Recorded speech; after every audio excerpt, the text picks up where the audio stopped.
आप सभी को नमस्कार। मैं हितेश शर्मा। एक बार एक सभा में एक संत प्रवचन देने पधारे। पूरा हॉल श्रोतागण से भरा हुआ था। संत मंच पे चढ़े, आसन ग्रहण किया और सबसे पहले एक सवाल पूछा कि जितने भी सामने श्रोतागण हैं, इनमें से कोई भी ऐसा कोई व्यक्ति है जो मुझे ये बता सके,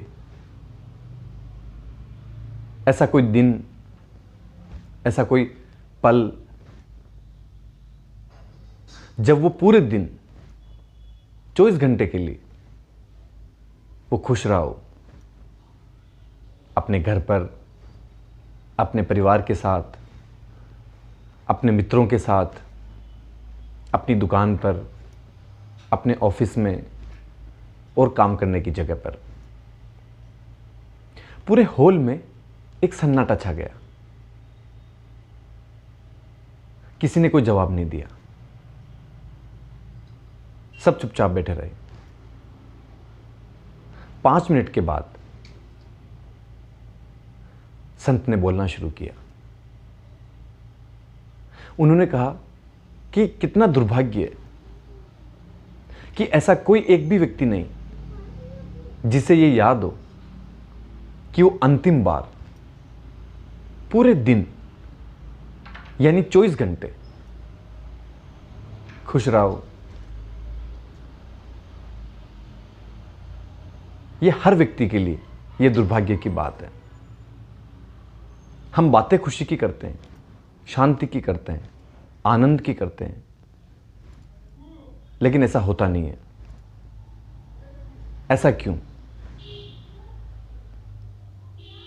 एक बार एक धनवान व्यक्ति अपने काम के सिलसिले में एक यात्रा पर कहीं जा रहा था। रास्ते में उसकी कार खराब हो गई। उसने अपने ड्राइवर से कहा कि तुम इस कार को ठीक कराओ, तब तक मैं आसपास टहल लेता हूं। पास में ही नदी थी। वो टहलते टहलते नदी के किनारे जा पहुंचा। अचानक उसने देखा कि एक पेड़ के नीचे एक मछुआरा टांग पे टांग रखकर आराम से लेटा हुआ है और वहां की देसी भाषा में कोई गीत गुनगुना रहा था। उसे बड़ा गुस्सा आया। उसने मन ही मन सोचा कि ये काम करने का समय है, पैसे कमाने का समय है, मछलियां पकड़ने का समय है, और इससे देखो आराम कर रहा है। दुनिया में हर व्यक्ति काम कर रहा है और ये आराम से आराम कर रहा है। वो उसके पास गया। उसने उससे गुस्से से कहा,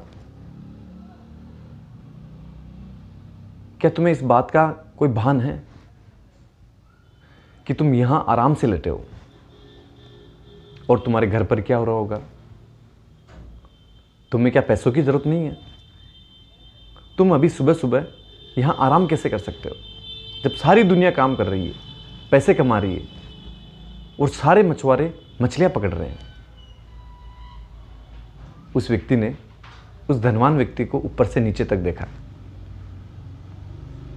उसने कहा कि जितना मुझे कमाना था, जितनी आज की मछलियां मुझे पकड़नी थी, वो मैंने पकड़ ली, इसलिए मैं आराम कर रहा हूं। और तुम कौन होते हो मेरे आराम में खलल डालने वाले?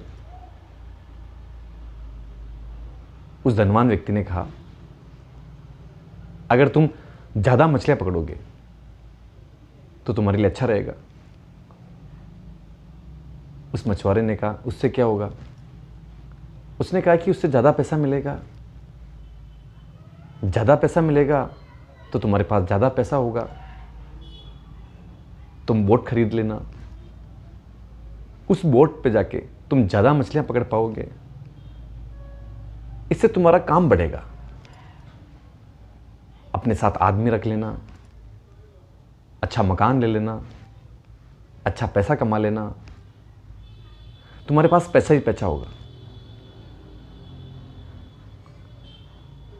उस मछुआरे ने उस धनवान व्यक्ति की बातें सुनते हुए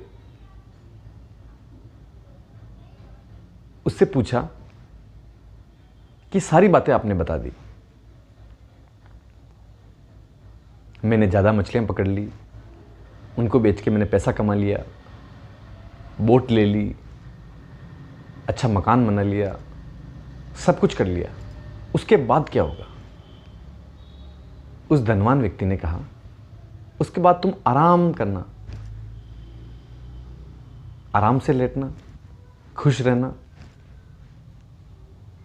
उस मछुआरे ने हंसते हुए कहा, आपको क्या लगता है अभी मैं खुश नहीं हूं? अभी मैं आराम नहीं कर रहा हूं? अभी भी मैं वही कर रहा हूं। और मुझे तो लगता है कि आप मुझसे ज्यादा परेशान हैं। आपके पास पैसा भी है, धन भी है, काम भी बहुत अच्छा है, लेकिन आप खुश नहीं हैं। आपको आराम करने का समय नहीं है, आप ज्यादा परेशान हैं। हो सकता है कुछ लोग ऐसा कहेंगे कि वो मछुआरा सही ढंग से काम नहीं कर रहा है, जो कर्म है वो पूरा नहीं कर रहा है, उसे पूरे दिन काम करना चाहिए। हो सकता है दोनों पहलू, लेकिन सार्थक बात यह है शांत होना, आनंद में रहना, खुश रहना, अच्छे से रहना। यह पैसों पर निर्भर नहीं करता, ये काम पर निर्भर नहीं करता, यह व्यक्ति की मनोदशा पर निर्भर करता है, जो व्यक्ति का भाव है उस पर निर्भर करता है, जो उसकी प्रकृति है उस पर निर्भर करता है। आपके पास पैसे कम हैं या ज़्यादा हैं, काम कम है या ज़्यादा है, उससे आपकी जो खुशी है उससे कोई फर्क नहीं पड़ रहा। आप चाहे जिस अवस्था में आराम से रह सकते हैं, खुश रह सकते हैं। अगर आप अच्छे से रहना चाहते हैं तो आप ना तो पैसों पर निर्भर रहें, ना कल पर निर्भर रहें। जब भी आप चाहें आप अच्छे से रह सकते हैं, खुश रह सकते हैं, शांत रह सकते हैं। इसलिए अपनी प्रकृति को बदलें, अपने आप को बदलें, अंदर से बदलें। इस बदलाव में हो सकता है आपके पास सब कुछ हो या ना हो, लेकिन आपके पास खुशी होगी, शांति होगी, आप आनंद से रहेंगे, और इसी का नाम जीवन है। आपने मुझे प्रेमपूर्वक सुना, उसके लिए धन्यवाद।